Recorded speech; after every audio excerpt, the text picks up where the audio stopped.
Everyone, so আজকে আমার একটা কাজ আছে, তো আমি ভাবলাম যে তোমাদের সাথে সেটা শেয়ার করা যাক। তো আমি একটা মিনি ব্লগ শ্যুট করে নিচ্ছি and welcome to my mini blog. And আমি ওখানে যাওয়ার জন্য একটু মেকআপ করে নিচ্ছি। সো আমি just concealer and powder apply করেছিলাম অ্যান্ড পুরো মেকআপ কমপ্লিট করেছিলাম।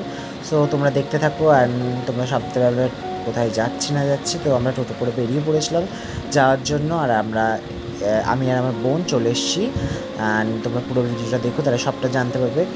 তো আমরা একটা হাসছিলাম, একটু আমাদের ফার্স্ট টাইম শ্যুট করছিলাম বলে। তো এই যে আমরা চলে এসেছি কলেজের অডিটোরিয়ামে। আজকে আমার এখানে মেকআপের কাজ আছে।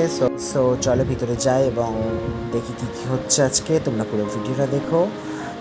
পরে আমরা ভিতরে চলে গেছিলাম এবং আমি গ্রিন রুমে চলে এসেছি অ্যান্ড আমার ফুল সেট আপ রেডি করে নিয়েছি। এরপরেই সবাই আসবে আর স্টার্ট হয়ে যাবে মেকআপ। সো বেসিক্যালি এটা একটা কালচারাল প্রোগ্রামের জন্য আমাকে অ্যাজ মেকআপ আর্টিস্ট হায়ার করা হয়েছিল। সো এই যে আমার কাজ স্টার্ট হয়ে গেছে, সবাই চলে এসেছিলো মেকআপ করার জন্য আর আমি তাড়াতাড়ি করে সবাই মেকআপ করছিলাম। আর কিউটিটাও এসেছিলো আমার কাছে মেকআপ করার জন্য, সে খুবই কিউট ছিল। অ্যান্ড আমি আর খুব মজা লেগেছে সবাইকে সাজাতে, ছোট্ট ছোটো সবাই ছিল আর আমি সবাইকে চেষ্টা করছি একটা ভালো লুক দেওয়ার।